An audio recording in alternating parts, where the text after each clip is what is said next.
مسلمانوں کی نا ایک تعداد لڑتے لڑتے لڑتے لڑتے دور چلے گئی. تاتاریوں نے قید کر لیا. 4 مسلمان تھے, تبلیغ کرنے گئے, جنگ کرنے گئے, جہاد کرتے کرتے کافروں سے لڑتے لڑتے تاتاری قوم میں چلے گئے.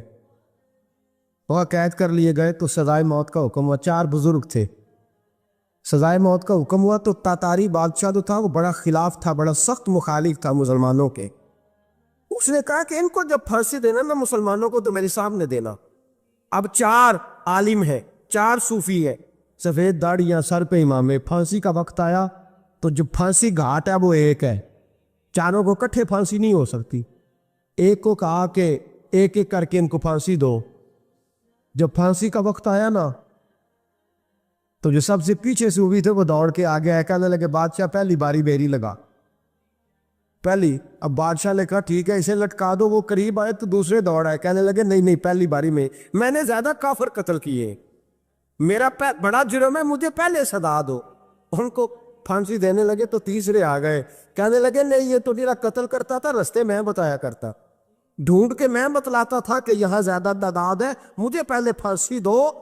تیسرے کے ساتھ بات ہو رہی تھی تو چوتھا دوڑا آیا, کہنے لگا یہ رستے بتاتا تھا, یہ تبلیغ کرتا تھا, یہ سارا کچھ کرتا تھا, لیکن کہا یہ کہتے تھے چلو واپس چلتے ہیں. میں جانے نہیں دیتا تھا, میں کہتا تھا اور کافر مارنے اور علاقے فتح کرنے, میرا جرم بڑا ہے, مجھے پہلے پھانسی دو. ہمارے چینل کو لائک کریں, سبسکرائب کریں اور مزید ہمیں کمنٹ سیکشن میں بتائیں کہ آپ کس طرح کی ویڈیوز دیکھنا پسند کرتے ہیں. جزاک اللہ.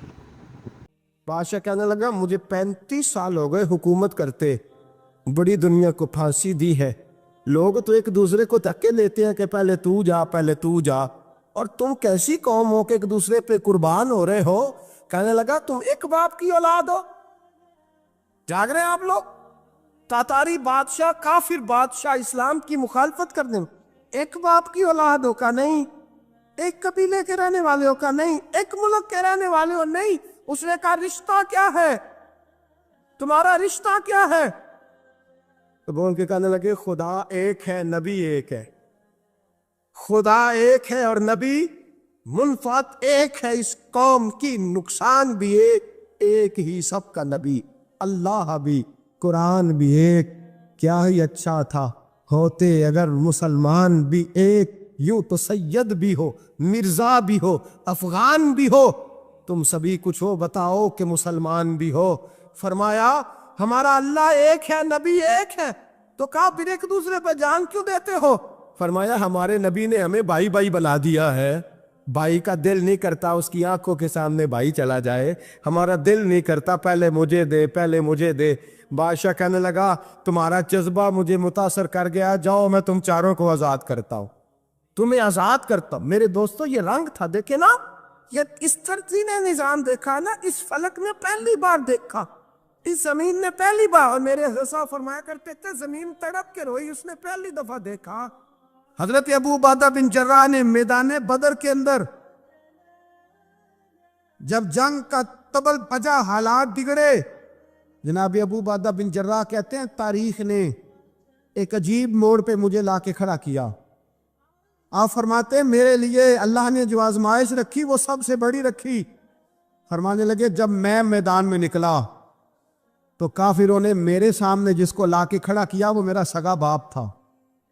اب فرماتے ہیں اب مشکل بن گئی, عشق تیاگ دو میں ایک برابر, تے عشق دا سیک بدھیرا, اگ تے ساڑے ککھ تے کانے, تے عشق ساڑے تن میرا, تے اگ دا دارو می تے پانی, کوئی دسے ہے عشق دا دارو کیڑا, بلے شاہ تھے کچھ بھی نہیں بچدا جتے عشق ہوراں دا ڈیرا.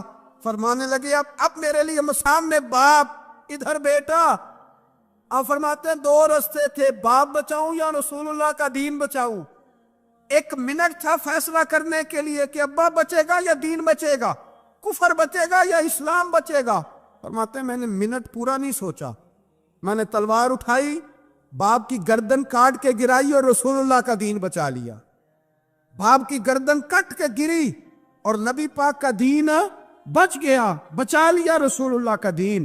حضرت عمر نے ماموں کو مارا. حضرت مصعب ابن عمیر کہتے ہیں تاریخ مجھے بھی لا کے کھڑا کرتی ہے بدر کے میدان میں, تو کفر کا لبادہ اوڑھ کے جب سامنے آیا تو وہ میرا سگا بھائی تھا, سگا بھائی.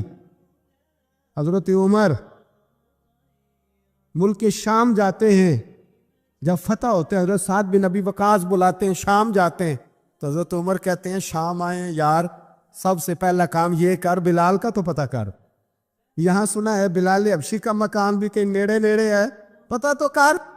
حضرت بلال حبشی حضرت سیدنا سعد کہنے لگے حضور بلا نہ لے، فرمایا نہیں، وہ مصطفیٰ کا غلام ہے تو میرا تو امام ہے، میں گھر ملنے جاؤں گا، گھر رحماؤ بینہم، کالے رنگ کے حبشی غلام سیدنا بلال حبشی کو ملنے گھر گئے، اور جناب عمر جا کے بیٹھک میں انتظار کرنے لگے، گویا ڈرائنگ روم میں بیٹھے، انتظار ہونے لگا۔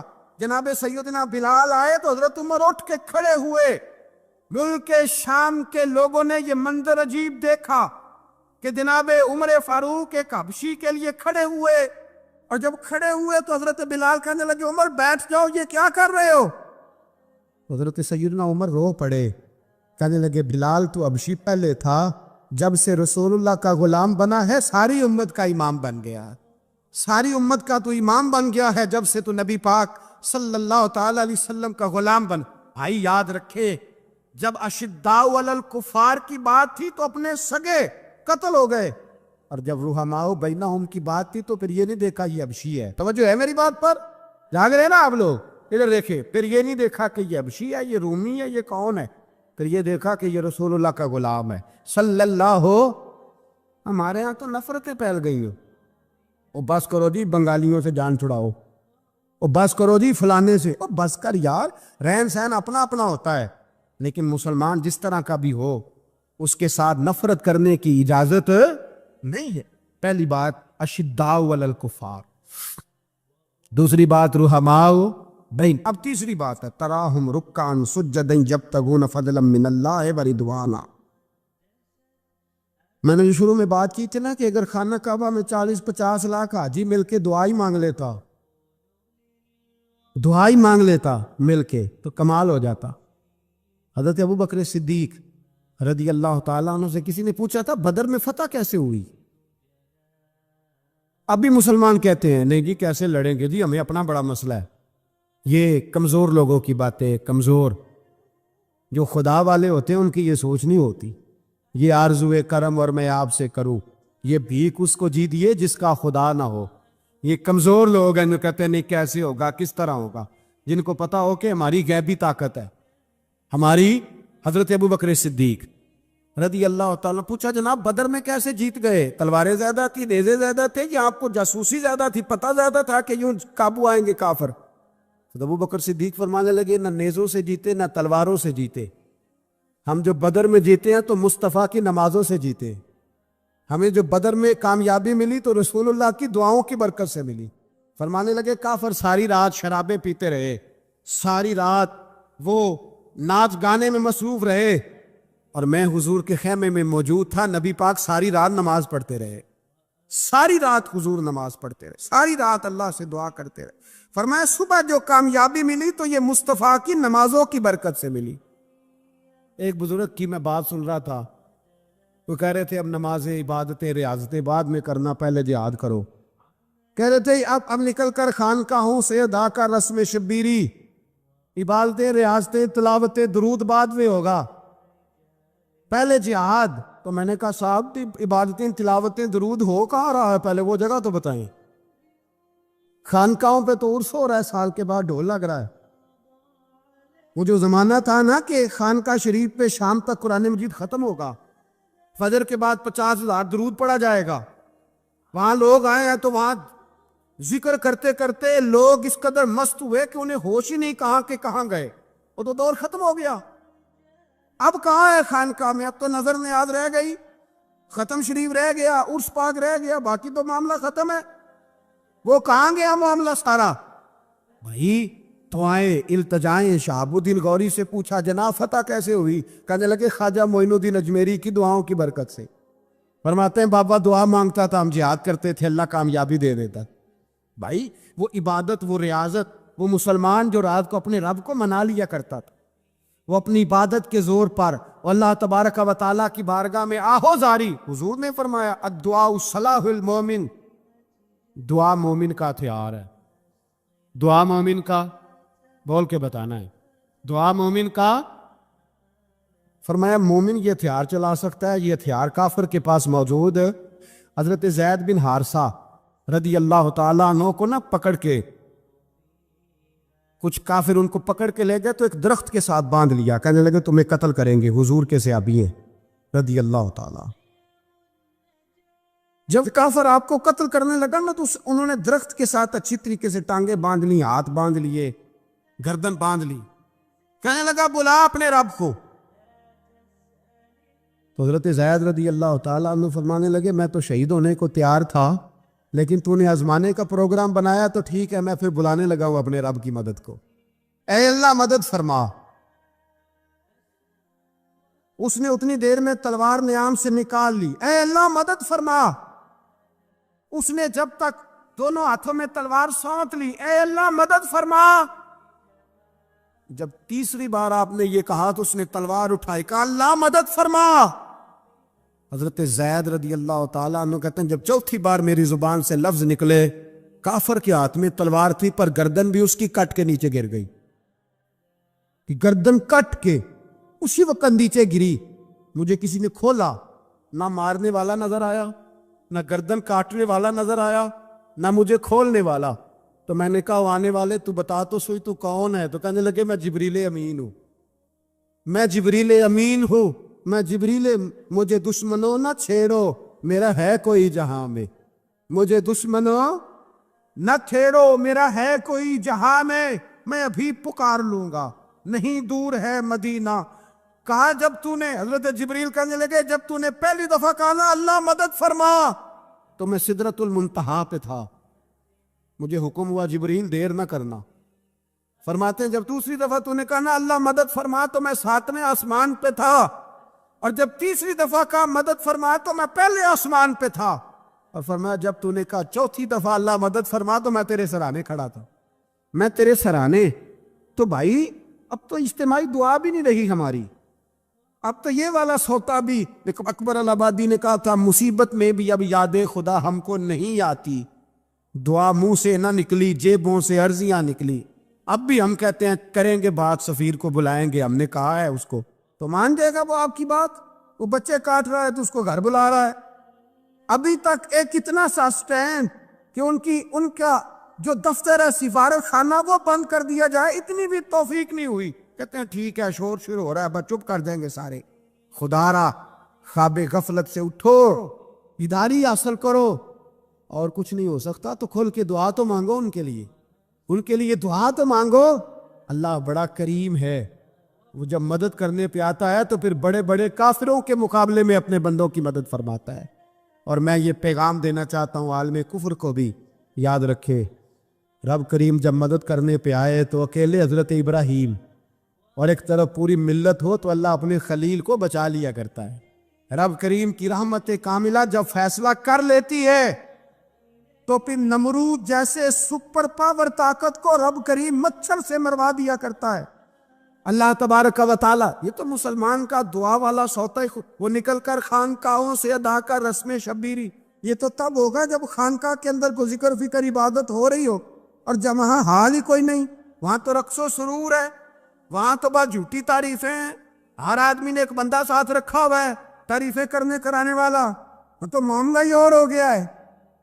حضرت سیدنا مولا علی شیر خدا کرم اللہ تعالیٰ وجہہ الکریم ساری زندگی کہتے رہے اللہ علی نے میدان میں عمر گزاری ہے، اسے شہادت کی موت عطا فرما۔ او بھائی یہ تو شہادتیں مانگنے والے۔ حضرت امام حسین میدان کربلا میں کھڑے تھے، شمر کہنے لگا حسین تیری چاروں جانب موت ہے، تو آپ فرمانے لگے تجھے ابھی ہمارا پتہ ہی نہیں، موت سے تو ہمارا پیار چلتا ہے، اور فرمایا یہ شہادت تو ہمارا پیچھا کرتی ہے، پہنچ جاتی ہے جہاں ہم ہوتے ہیں، موت سے ڈرا رہا ہے۔ مسلمان کا مرنے کو دل نہیں کرتا، ورنہ وہ اتنی بڑی کوٹھی میں کون رہے گا؟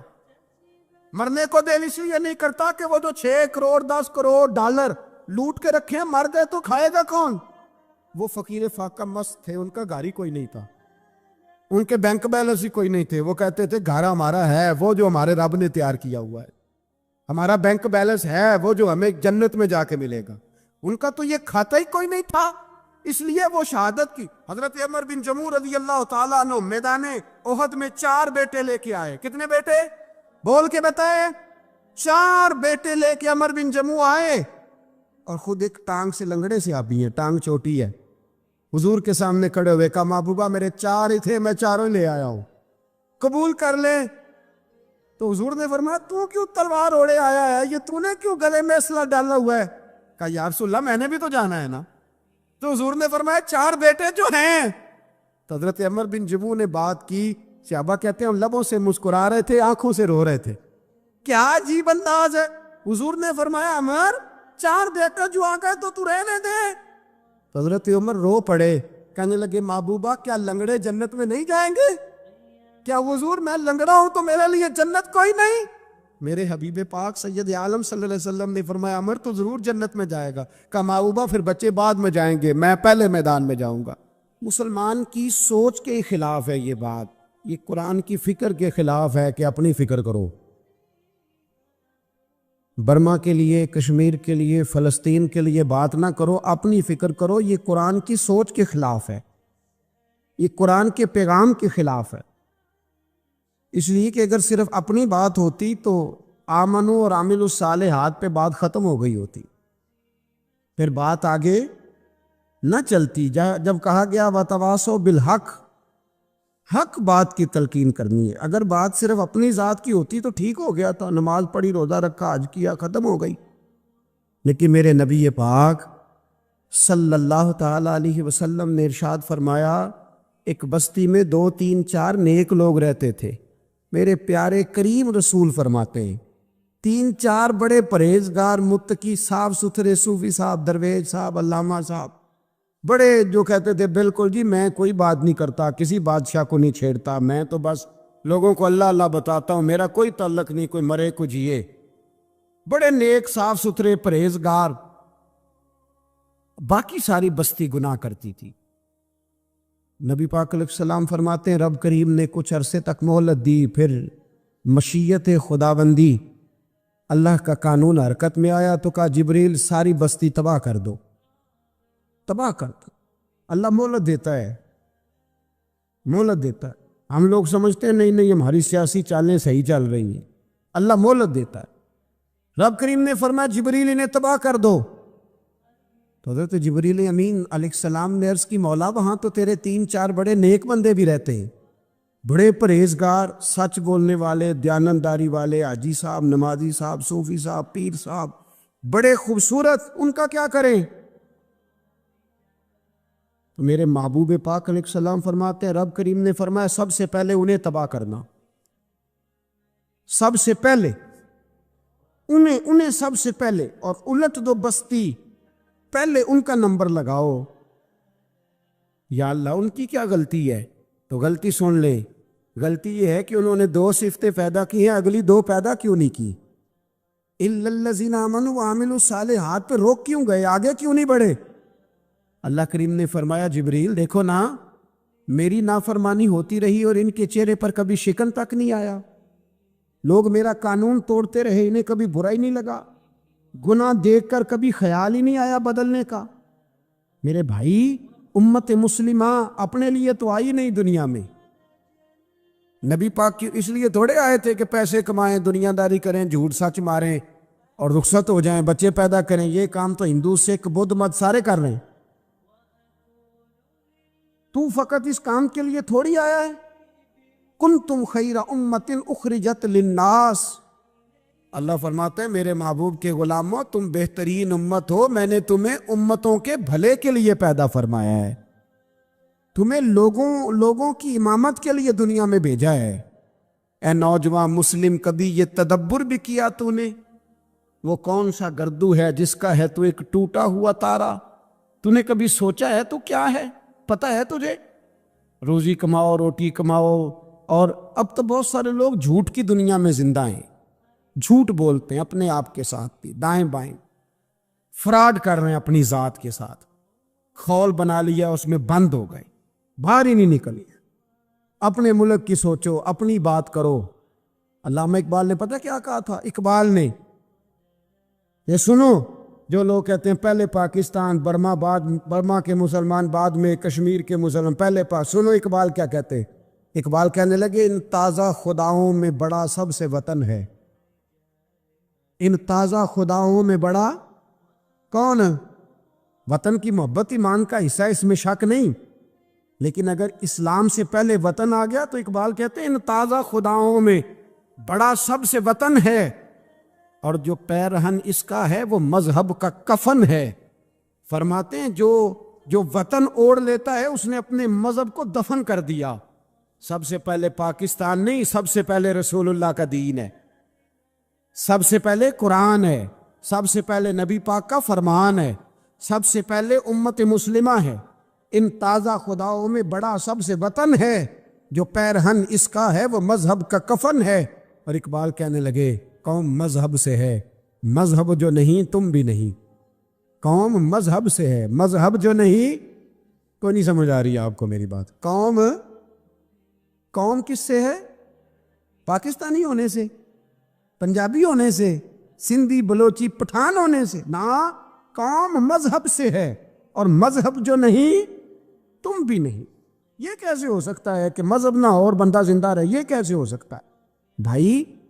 کافر نے اصل میں جاگ ہی نہیں رہا، میں جاگتا ہی نہیں، میں جیب کی سوچتا ہوں، مسجد کی سوچتا ہوں، خانقاہ کی سوچتا ہوں، مدرسے کی سوچتا ہوں، دکان کی، سارا دن تو اس چکر میں لگا رہتا ہوں لوگوں کو ثابت کرنے میں کہ میں صحیح ہوں باقی غلط ہے۔ میں تو اپنی ذات کے خول سے اٹھ ہی نہیں رہا، اور مجھے یہ اندازہ ہی نہیں کہ لیبیا سارا کٹ گیا، مصر کے ٹکڑے ٹکڑے ہو گئے، مجھے پتہ ہی نہیں کہ شام، جس کے بارے میں میرے نبی پاک علیہ السلام نے فرمایا مکے اور مدینے کے بعد اللہ نے سب سے زیادہ برکتیں ملک شام میں رکھی ہے، اور حضور نے فرمایا جس نے ہجرت کرنی ہو وہ شام جائے۔ اتنا اعلیٰ ملک سارا کٹ گیا، 4,000 لوگ ایک ایک دن میں قتل ہو گئے، پر میرا گھر آباد ہے نا، کوئی حرج نہیں، وہ کٹتے ہیں تو وہ دور ہیں، کٹتے رہے۔ فلسطین میں ہمارے یہاں معراج کی محفلیں بڑی جم کے ہوتی ہیں، سارے لوگ پڑھتے ہیں سبحان الذی اسریٰ بعبدہ لیلا من المسجد الحرام الی المسجد الاقصی۔ انہیں پوچھو روز قرآن مجید میں مسجد اقصی کا نام لینے والوں، تو مسجد اقصی کہتے ہو تو تمہیں اللہ کتنی نیکیاں عطا کرتا ہے، بتاؤ تو صحیح مسجد اقصی کدھر ہے؟ ہمارے چینل کو لائک کریں، سبسکرائب کریں، اور مزید ہمیں کمنٹ سیکشن میں بتائیں کہ آپ کس طرح کی ویڈیوز دیکھنا پسند کرتے ہیں۔ جزاک اللہ۔ اور اب تو میری طرح کے مولوی آدھی حدیث سناتے ہیں، کہتے ہیں مسجد نبی میں ایک نماز پڑھو تو 50,000 کا ثواب، حرم شریف میں پڑھو تو 1,00,000 کا ثواب۔ مولانا حدیث یہاں سے شروع نہیں ہوتی، کھولو تو صحیح کنز المال، پڑھو مسند امام احمد بن حنبل، حدیث تو یہاں سے شروع ہوتی ہے۔ میرے نبی پاک نے فرمایا مسجد اقصی میں جس نے ایک نماز پڑھی 25,000 کا ثواب، اور میری مسجد میں جس نے ایک نماز پڑھی 50,000 کا ثواب، اور اللہ کے گھر بیت اللہ جس نے پڑھی 1,00,000 کا ثواب۔ مسجد اقصی کا تو ذکر ہی چھوڑ گیا ہے، کیوں؟ وہ مسجد جس کی طرف منہ کر کے 15 سال میرے نبی پاک نے نماز ادا کی، کس نے؟ بولیے گا 15 سال تک، 2 ہجری میں 13 سال مکے میں، 2 سال مدینے میں، مسجد اقصی کی طرف جدھر منہ کر کے تیرے اور میرے رسول نماز پڑھتے رہے۔ آج وہ مسجد یہودی کے قبضے میں ہے، کئی جمعے تالا رہتا ہے، وہاں نماز نہیں پڑھنے دی جاتی۔ مجھے کیا لگے اس بات سے، میری مسجد میں تھوڑی لگا ہوا ہے۔ ایسی ہوا چلی ہے کہ ہر شخص سوچتا ہے تمام شہر جلے بس ایک میرا گھر نہ جلے۔ بھائی یہ وہ دور ہے جس دور میں ذرا سی بھی کسی شخص کو تکلیف ہوتی ہے تو عالمی میڈیا پہ بات جاتی ہے، موبائل جیبوں میں فوراً تصویریں کیش ہوتی ہیں۔ میں اور آپ، ہمارا اس قوم سے تعلق ہے جس قوم کے بچے کٹ گئے، ذبح ہو گئے، عورتوں کے پستان کاٹ کے برما کے بدھوں نے ان کے کباب بنا کے کھا لیے، چھوٹے چھوٹے بچوں کی لاشیں انہوں نے لٹکا ڈالی، اور یہاں میں حکومت کی کیا بات کروں، یہاں کسی سیاستدان کو مکھی کاٹ جائے تو ہمارے پھٹے آباد ہو جاتے ہیں بحث کرنے کے لیے۔ ہمارے اپنے لوگ، عام آدمی نہیں بات کرتا، عام آدمی نہیں نکلتا، عام شخص کو فکر ختم ہو گئی۔ بھائی سب سے بڑھ کر بہترین مسجد کے خطیب امام حسین تھے۔ مسجد نبی سے بڑی بھی کوئی مسجد ہوگی جس ممبر پر رسول پاک بیٹھ کے خطبہ دیا کرتے تھے؟ اور میرے مصطفیٰ کے آستانے سے بڑا بھی کوئی آستانہ ہوگا جس کی سجادگی امام حسین کے پاس تھی؟ کہتے ہیں ہمارا کیا تعلق، ہمیں کیا لگے، جو مرضی ہوتا پھرے۔ امام علی مقام آرام سے مسجد نبی میں بیٹھے تھے، زمانہ پوری دنیا سے جاتا تھا، ہاتھ چومتا تھا، قدموں میں بیٹھتا تھا۔ اتنے بڑی عظمت والی بھی کوئی شخصیت ہوگی جس کے رگوں میں رسول اللہ کا خون دوڑتا ہے، جسے حضور اپنی زبان مبارک اس طرح وہ چوسا کرتے تھے جیسے عرب کے لوگ پیاس کے عالم میں کھجور چوسا کرتے تھے۔ اتنا بڑا بھی کچھ شخص تھا، لیکن جب دین پہ کڑا وقت آیا تو حسین نے مسجد کی خطابت نہیں بچائی، آستانہ نہیں بچایا۔ امام علی مقام نے کہا کوفہ لٹتا ہے تو لٹتا رہے، دمشق میں فساد ہوتا ہے تو ہوتا رہے، وہ ملک شام کی بچیاں رو رہی ہیں تو روتی رہیں کہ ہم پہ یزید قابض ہو گیا، میری مسجد آباد ہے، کافی ہے نا۔ امام حسین نکلے اور نکل کے کہنے لگے جنت البقیع والی جگہ پہ کھڑے ہو کے یا رسول اللہ میں جا رہا ہوں اور آپ کے لیے جا رہا ہوں، اس لیے کہ مجھے اس شام کو بچانا ہے جس شام میں رسول اللہ کا کلمہ پڑھنے والے لوگ بستے ہیں، مجھے کوفہ دمشق مصر کے لوگوں کو بچانا ہے۔ نانا تیرے کرم کے خزینے کی خیر ہو، میں جا رہا ہوں تیرے مدینے کی خیر ہو۔ نکل کھڑے ہوئے امام علی مقام، میدان میں نکلے، کس کے خلاف؟ کون تھا یزید؟ مسلمان تھا۔ اس وقت تک تو سب نے مسلمان لکھا ہے، جس نے کافر کہا شہادت امام حسین کے بعد کا جرم کیا تھا؟ میری گردن جھک جاتی ہے جب میں یہ بات کرتا ہوں، ایمانداری سے کہہ رہا ہوں، جوش خطابت نہیں، میری گردن جھکتی ہے جب میں یہ لفظ ادا کرتا ہوں۔ امام علی مقام اس شخص کے خلاف نکلے، سارے خطبے امام حسین کے پڑھ کے دیکھو۔ امام حسین نے فرمایا یزید شرابی ہے، شرابی مسلمانوں کا حکمران ہو سکتا؟ آپ نہ بولیں بے شک، پر بات تو سچی ہے نا۔ امام حسین نے فرمایا شرابی کو ووٹ دیا جا سکتا؟ فرمایا رنڈیوں کا ناچ دیکھتا ہے جو مجرے دیکھے، جو رنڈیوں کے ناچ دیکھے وہ مسلمانوں کا حکمران ہو سکتا؟ امام حسین میدان میں نکلے اور 18 سال کے علی اکبر سے لے کر 6 مہینے کا علی اصغر دے دیا، لیکن شرابی کو برداشت، بے حیا کو برداشت تو میں کیسے کرتے؟ دوستی قاتل سے بھی، مقتول سے یارانہ بھی، اپنی جیب سے فلیکس سے چھپوا کے ظالموں جابروں بدماشوں کو ووٹ دیتے ہو۔ امام حسین کو تیری دیگ کی ضرورت ہے جو تو 10 محرم پہ پکاتا ہے، چاولوں کی ضرورت ہے جو تو نے 9 محرم کو پکائے، ان کو اس بریانی کی عادت تھی جو تو نے پکائی ہے۔ میرے گھر میں فلاں MNA MPA صاحب آ گئے تھے، امام حسین کے گھر کے اندر یزید نے پیغام بھیجا، اس نے کہا جیسے کہو گے کر لوں گا، جتنے پیسے کہو گے دے دوں گا، جتنی مسجدیں کہو گے بنوا دوں گا، جتنے ادارے کہو گے تعمیر ہو جائے، مجھے نہ چھیڑو۔ آپ نے فرمایا نا، مسجد مدرسے اس وقت آباد رہتے ہیں جب حکمران صحیح ہوتے ہیں، اور جب حکومتیں غلط ہوتی ہیں تو پھر مساجد آباد۔ اور آج دین نبی دا وانگ یتیمہ رووے تے کرلاوے تے آکھے میں کتھوں لبا عمر بہادر، میں کتھوں لبا عمر بہادر جیڑا مینوں سینے لاوے۔ امام راضی کہتے ہیں کہ سیدہ فاطمہ الزہرا رضی اللہ تعالی عنہ کے دونوں شہزادے حسنین کریمین بیمار ہو گئے تو سیدہ نے منت مانگی کہ بچوں کو شفا ہوگی تو 3 روزے رکھوں گی۔ شفا ہو گئی، روزے بھی رکھ لیے، اور جب مولا علی شیر خدا روزہ رکھنے کے لیے بیدار ہوئے، سیدہ فاطمہ الزہرا بیدار ہوئی تو امام حسن اور حسین بھی اٹھ گئے، 7-8 سال کی عمر ہے، اماں جی ہم نے بھی رکھنا ہے۔ صبح کھجور اور دودھ سے روزہ رکھ لیا گیا۔ این افطاری کے وقت مولا علی کہتے ہیں فاقے چل رہے تھے، کہیں سے میں جوں لایا تھوڑے سے، سیدہ فاطمہ الزہرا نے پیس کر روٹیاں پکائیں۔ وہ وقت جو بڑا مشکل ہوتا ہے افطار کا، کہتے ہیں اس وقت جب کھانے کے لیے بالکل ہاتھ آگے بڑھنے لگے اور امید تھی کہ ابھی سیدنا بلال اللہ اکبر کہیں گے تو روزہ کھلے گا، لیکن ابھی چند ہی منٹ رہتے تھے کہ دروازے پر ایک فقیر نے صدا دی، کہنے لگا سارے مدینے کے دروازے کھٹکھٹا آیا ہوں، قحط ہے، فاقہ ہے، اے رسول اللہ کے خاندان والو، میں یتیم ہوں، کسی نے بتایا ہے کہ اور کوئی دروازہ کھلے نہ کھلے سیدہ کا دروازہ تیرے لیے ضرور کھلے گا، کیا یتیم کو روٹی ملے گی؟ تو حضرت مولا علی نے بچوں کی طرف دیکھا ہی تھا کہ امام حسن ساری روٹیاں جا کے دروازے پہ دے آئے، کھجور اور پانی سے افطار ہو گیا، صبح پھر کھجور اور دودھ سے روزہ رکھا۔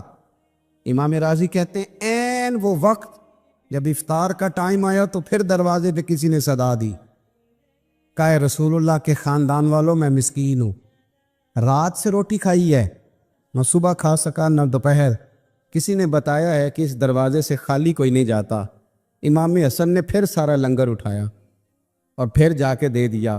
تیسرا دن پھر ہوا۔ مجھے لگتا ہے کہ جب افطار کا ٹائم آیا ہوگا نا تو یہ خود ہی سارے دروازے پہ دیکھتے ہوں گے، یہ کوئی آیا نہیں لینے والا ابھی تک۔ لگتا ہے کہ نظریں دروازے پہ تھیں۔ این افطار کے وقت 3 روٹیاں جب جاؤں کی پک کے آئی، ایک بھکاری نے صدا دی، کہنے لگا میں قیدی ہوں، آج ہی قید سے رہائی ملی ہے، پہلے دن کسی کے دروازے پہ صدا ملی ہے، دی ہے روٹی ملے گی۔ امام حسن وہ کھانا دے کے واپس لوٹے، کھجور اور پانی سے افطار ہوا، اور جیسے ہی مسجد نبوی میں تینوں باپ بیٹا نماز پڑھنے گئے تو مولا علی کہتے مجھے بتانا نہیں پڑا، رسول کریم نے میری طرف دیکھ کے فرمایا علی تیرا، فاطمہ کا، حسن اور حسین کا 3 دن والا عمل خدا کو بھی بڑا پسند آیا ہے اور محمد مصطفیٰ کو بھی بڑا پسند آیا ہے، وہ بڑا پسندیدہ عمل۔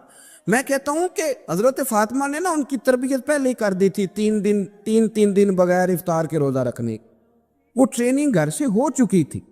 اب میدان کربلا میں 3 دن بھوکا پیاسا رہنا ان کے لیے مشکل نہیں تھا۔ حضرت جناب سیدہ زینب بنت ابی رافع کہتی ہیں کہ سیدہ فاطمہ الزہرا ایک دن اپنے دونوں شہزادوں کو لے کے، جب حضور کی طبیعت مبارک بظاہر علیل تھی جس میں حضور کا وصال ہوا، دونوں شہزادے لے کے سیدہ فاطمہ نبی کریم کی بارگاہ میں گئیں، کہنے لگی یا رسول اللہ میرے بچوں کو کچھ دیجئے۔ سیدہ پاک تو حضور اٹھ کے بیٹھ گئے، اس کندھے سے امام حسن کو لگایا اور اس سے امام حسین کو لگایا اور فرمایا فاطمہ یہ جو میرا حسن ہے نا اس کو میں اپنی ہیبت اور سرداری دیتا ہوں، اور فرمایا یہ جو میرا حسین ہے نا حسین کو میں اپنی جرت اور سخاوت دیتا ہوں، میرا حسین جرت مند ہوگا اور سخی ہوگا۔ داتا گانج بخش علی حجویری، امام الاولیاء، سید الاصفیاء، داتا صاحب کشف المعجوب میں فرماتے ایک دن نا امام حسین کے پاس ایک شخص آیا بڑی دور سے کچھ مانگنے، کہا حضور کچھ دیجئے۔ وہ شخص کہتا ہے کہ میرا ظرف یہ تھا کہ 4-5 دینار ملیں گے، تو امام حسین فرمانے لگے تھوڑی دیر بیٹھ جا، رزق آ رہا ہے۔ تو امام حسین کو حکومت وقت کی طرف سے نا 5 تھیلیاں ملی، جس میں ایک تھیلی میں 500 اشرفیاں تھی، 5 تھیلیاں آئیں، لیکن اس کو آنے میں نا ذرا دیر ہو گئی۔ وہ 5 تھیلیاں جب آئی نا تو امام حسین اس کی طرف 5 تھیلیاں بڑھا کے نا، ذرا دیکھنا میری طرف غور سے، 5 تھیلیاں بڑھا کے نا تو فرمانے لگے میاں جتنا تجھے انتظار کرایا ہے نا اتنی ہم تیری حاجت پوری نہیں کر سکے، تو یہ نہ محسوس کرنا کہ حسین کے دروازے پہ بیٹھا بھی رہا ہوں تو ملا کیا ہے، یہ نہ محسوس کرنا۔ وہ شخص کہتا ہے جب میں نے وہ تھیلیاں کھولی اور پھر میری نظر امام حسین پہ پڑی تو میرے اندر سے آواز آئی اگر حسین ابن علی اتنے سخی ہیں تو محمد عربی کتنے سخی ہو، اگر یہ معیار ان کا ہے، ان کا یہ معیار ہے، اور خود بھیک دیں خود ہی کہیں منگتے کا بھلا ہو، خود کہنے لگے جتنا انتظار کرایا ہے اتنی تیری مدد کر سکے۔ یہ سخاوت کا معیار تھا، یہ طریقہ تھا۔ ایک دفعہ سیدنا امام حسین رضی اللہ تعالیٰ عنہ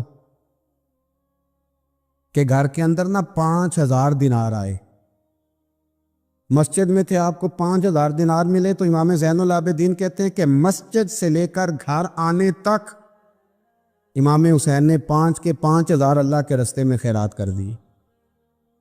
فرماتے میں نے کہا ابا جی 5 دینار کی گھر میں ضرورت تھی، مالاں والے سخی نہیں ہوندے تے سخیاں کل مال نہیں ہوندا، ایتھے اوتھے دوویں جہانی سخی کنگال نہیں ہوندا۔ کہا ابا جی 5 دینار کی گھر میں ضرورت تھی، تو کہتے ہیں مجھے فرمانے لگے بیٹا یہ جن کو میں نے دیا ہے نا یہ گھر کے لیے ہی دیا ہے، یہ گھر کے لیے ہی دیا ہے، جن کو دیا ہے تمہارا کیا خیال ہے، یہ باہر خرچ ہوا ہے، یہ گھر کے لیے ہی ہے، اس لیے کہ جب انسان دوسروں پر شفقت کرتا ہے تو اللہ اس کے گھر پہ رحمت فرماتا ہے۔ امام حسین کے مزاج میں پہلی بات میں نے ذوق عبادت کی عرض کی، دوسری بات عرض کر رہا ہوں کہ صحابہ حضرت اسامہ بن زید بڑے پیارے ہیں میرے نبی کریم کے، بڑے پیارے۔ حضرت اسامہ بن زید کے بارے میں سیدہ عائشہ صدیقہ فرماتی ہیں ان کے ناک سے اگر ریٹھ نکلتی تھی تو اللہ کے رسول اپنے دست مبارک سے صاف کر دیتے تھے، اور سرکار فرماتے تھے کہ اگر اسامہ لڑکی ہوتا نا، ان کے غلام کے بیٹے تھے حضرت زید بن عار، اگر یہ لڑکی ہوتا میں اسے زیور پہناتا۔ بڑے پیارے تھے، لیکن جب ان کا آخری وقت آیا نا تو 60,000 دینار کا قرضہ تھا، رشتہ داروں سے کہا، دوستوں سے کہا، یاروں سے کہا، پر قرض ادا نہیں ہو رہا تھا۔ حضرت اسامہ بن زید کہتے ہیں بڑا پریشان تھا۔ جب حد ہو گئی نا تو حضرت اسامہ بن زید فرمانے لگے جاؤ کوئی حسین ابن علی کو خبر کرو، ان سے کہو میں نا غلام ہوں آپ کے نانا کا، مقروض دنیا سے چلا گیا تو کیا بنے گا۔ امام حسین کو خبر ملی تو دوڑے آئے۔ لاجپال اس پیر کو نہیں کہتے جو تگڑا نذرانہ لے کے تو ماتھا چوم لے، لاجپال تو اس کو کہتے ہیں کہ جب ضرورت پڑے تو وہ سر پہ موجود ہو۔ حضرت سیدنا امام حسین تشریف لائے تو جناب اسامہ بن زید رو پڑے، کہنے لگے حضور میں نے نا غلامی کی ہے آپ کے نانا کی، اور اس غلامی پہ ناز ہے، اب 60,000 دینار کا قرضہ لے کے دنیا سے جاؤں گا تو میری قبر پہ بوجھ رہے گا۔ امام حسین خادم کو بھی کہہ سکتے تھے جاؤ گھر پیسے پڑے ہیں لے آؤ، امام حسین خود گئے، چادر اوڑھ کے تو اس کی اوٹ میں بکل میں 60,000 دینار چھپا کے لائے اور جناب اسامہ بن زید کے سامنے رکھ کے کہنے لگے اسامہ یار پیسے رات کو ہی آئے تھے، میں سوچ رہا تھا مجھے تو ضرورت نہیں، اللہ نے کس کا نصیب میرے گھر میں بھیج دیا، مجھے تو حاجت ہی نہیں تھی، اب پتہ چلا پیسے تیرے تھے، اللہ نے حسین کی ڈیوٹی لگائی ہے کہ جا کے دے آ۔ حضرت اسامہ بن زید رو پڑے، فرمانے لگے اللہ آپ کو بہترین صلہ عطا فرمائے۔ امام بڑا ہی پیار کرتے تھے، گھوڑے پہ جا رہے تھے، کچھ فقیر غریب لوگ بیٹھ کے روٹی کھا رہے تھے، کہاں رہے تھے سڑک کے کنارے، تو امام زین العابدین فرماتے ہیں کہ جب امام حسین گزرے تو انہوں نے آواز دی حضور دل کرتا ہے ہمارے ساتھ بیٹھ کے روٹی کھائیں، کائنات کے مالک و مختار کے نواسے اور دنیا کے سب سے بڑے شہزادے گھوڑے سے اترے اور غریبوں کے ساتھ سڑک پہ بیٹھ گئے، روٹی کھانے لگے اور دیر تک کھاتے رہے، اور جب فارغ ہو گئے تو فرمانے لگے کھانے کی ضرورت بھی نہیں تھی، حاجت بھی نہیں تھی، پر تم نے آواز دی تو دل رکھنے کو بیٹھ گیا تھا، اگر اجازت دے تو چلا جاؤں۔ یہ مزاج تھا، یہ طبیعت تھی۔ آپ کے ایک بھائی ہیں چھوٹے حضرت محمد بن حنفیہ نام ہے، حضرت مولا علی شیر خدا رضی اللہ تعالیٰ عنہ کی دوسری بیوی سے۔ ایک دن حضرت امام حسین ان کے گھر میں بیٹھے تھے تو کسی بات میں نا اختلاف رائے ہو گیا، تو امام علی مقام ناراض ہو گئے، فرمایا آج کے بعد تیرے گھر نہیں آؤں گا، رومال اٹھایا چلے گئے۔ لوگوں نے حضرت محمد بن حنفیہ رضی اللہ تعالیٰ عنہ سے کہا حسین تو ناراض ہو گئے کبھی نہیں آئیں گے، آپ فرمانے لگے بھائی تمہارا ہے کہ میرا؟ جی بھائی تو آپ کے ہیں، فرمایا اگر کہو تو چند منٹوں میں حسین واپس آئے؟ جناب ناراضگی ہو گئی ہے، فرمایا ناراضگی ہوئی ہے پر میں اس کے دل کی نرمی کو تو جانتا ہوں نا، اس کے مزاج کے اندر جو محبت ہے اس سے تو ابھی آئے۔ کہ جناب وہ کیسے؟ فرمانے لگے دیکھنا ذرا، تو امام حسین نے خط لکھا، حضرت محمد بن حنفیہ نے رکا لکھا، کہنے لگے حسین میرے باپ کا نام بھی علی ہے اور آپ کے باپ کا نام بھی علی ہے، پر ایک فضیلت ایسی ہے جس میں میں آپ کا مقابلہ نہیں کر سکتا، وہ یہ ہے کہ آپ سیدہ فاطمہ الزہرا کے لال ہیں، آپ محمد مصطفیٰ علیہ السلام کے نواسے ہیں۔ کہنے لگے بھائی جان آپ نے نانا جان کی وہ حدیث تو سنی ہوگی کہ دو لوگ ناراض ہو جائیں تو جو صلح پہلے کرے جنت میں پہلے جائے گا۔ فرمانے لگے دل میرا کر رہا تھا کہ پہلے صلح کر لوں، لیکن پھر بڑے بھائی کو پشت کروں گا جنت میں جاتے ہوئے، یہ بھی تو بے ادبی ہے نا۔ اب خط میں نے لکھ دیا ہے، آپ کا جو ارادہ ہو۔ امام حسین نے خط پڑھا تو آنکھوں میں آنسو آ گئے، پھر سے رومال اٹھایا، بچے پوچھنے لگے کہاں جا رہے ہیں؟ کہا بھائی کے گھر جا رہا۔ کہا آپ تو ناراض تھے، فرمایا تھا ناراض پر ہے تو میرا بھائی نا، ہو گئی بات ختم۔ بڑی دل میں نرمی، طبیعت میں سوز، لہجے میں گداز۔ حضرت امیر معاویہ رضی اللہ تعالیٰ عنہ نے ایک شخص کو بھیجا مدینہ منورہ، شان سے، تو اس نے کہا میں نے امام حسین سے ملنا ہے، تعارف کیا ہے؟ جناب امیر معاویہ فرمانے لگے مسجد نبوی میں جانا جس کے گرد لوگ سب سے زیادہ ادب سے بیٹھے ہوں اور جس کی باتیں سب سے زیادہ میٹھی ہوں اور جس کی نظریں سب سے زیادہ جھکی ہوں اور جس کے چہرے پر تمہیں سب سے زیادہ وقار نظر آئے، وہی علی کے بیٹے حسین ہوں گے۔ جو سب سے زیادہ تمہیں وہاں ماحول کے اندر جو شخص نظر آئے، پوچھنے کی ضرورت نہیں پڑے گی۔ وہ شخص کہتا میں مدینے آیا تو میں نے واقعی ایک شخص کو دیکھا، شہد کے گرد مکھیوں کا اتنا ہجوم نہیں ہوتا جتنا امام حسین کے گرد رسول اللہ کے غلاموں کا ہجوم تھا، لیکن نظریں جھکی ہوئی، باتیں میٹھی، لہجہ گداز گداز، لفظوں میں رانائی، اور لوگ کئی باتیں پوچھتے تو علی کے صاحبزادے ایک آدھ جملہ بولتے تو لگتا یہ کہ وہ جملہ سیدھا دل میں اترتا چلا جاتا ہے۔ امام علی مقام کے کردار میں نہ کچھ باتیں بڑی زیادہ تھیں، بہت زیادہ تھیں، بڑا حسن تھا۔ ایک بات تو یہ تھی امام حسین رضی اللہ تعالیٰ عنہ کا علم و فضل بڑا کمال کا تھا۔ ایک دفعہ صحابہ میں مسئلہ بن گیا کہ بچہ پیدا ہوتا ہے تو اس کا وظیفہ کیسے لگانا ہے۔ امام حسین کا علم و فضل بتا رہا ہوں، علم و فضل، تو بات بڑی پیچیدہ ہو گئی۔ حضرت عبداللہ ابن زبیر کے پاس لوگ آئے، کہنے لگے کہ آپ بڑے صاحب علم و فضل ہیں، آپ نے حضور علیہ الصلوۃ والسلام کے ساتھ وقت گزارا ہے، تو مسئلے کو حل کریں کہ بچہ پیدا ہونے کے بعد حکومت اگر وظیفہ لگائے گی تو کب لگائے گی؟ جب بحث طول پکڑ گئی، مسئلہ حل نہیں ہوتا تھا، تو حضرت عبداللہ ابن زبیر کہنے لگے ہم سے نہیں حل ہوگا۔ ایک بندہ ہے جس کے سینے میں رسول اللہ صلی اللہ تعالیٰ علیہ وسلم کے نور نبوت کا فیضان ہے، وہ یہ مسئلہ حل کریں گے۔ تو کہا وہ کون سے؟ آپ فرمانے لگے جب ہم سے مسائل حل نہیں ہوتے تو ہم ان کے علم سے فائدہ اٹھاتے ہیں۔ کہا کون ہے؟ کہا جناب امام حسین۔ تو لوگ حضرت امام حسین کے پاس گئے کہ حضرت یہ ایک مسئلہ الجھ گیا ہے کہ بچہ پیدا ہو تو وظیفہ کب لگانا ہے؟ فرمایا الجھنے والی بات ہی کوئی نہیں، پیدا ہونے کے بعد جب وہ پہلی دفعہ آواز نکالے تو اس کا وظیفہ لگا دو۔ اس کا مطلب یہ ہے کہ وہ دنیا میں آ گیا ہے، اس نے اپنے آنے کا اظہار کر دیا ہے، اعلان کر دیا ہے، اب اس کا وظیفہ لگا دو۔ تو اس پر پھر صحابہ کا اتفاق ہو گیا۔ امام حسین کے علم سے، فضل سے لوگ فیض اٹھاتے تھے۔ حضرت سیدنا امام حسین کی شہادت کے بعد حضرت عبداللہ ابن زبیر رضی اللہ تعالیٰ عنہ نے قاتلان حسین سے خطاب کیا اور فرمانے لگے اللہ کی قسم تم نے اس شخص کو شہید کیا ہے جو راتوں کو لمبے لمبے قیام کرتا تھا، اور تم نے اس شخص کو شہید کیا ہے جس سے میں دن میں جب بھی ملتا تھا تو وہ روزے سے ہوتا تھا۔ تم نے اس شخص کو شہید کیا جو قائم اللیل تھا، صائم الدہر تھا۔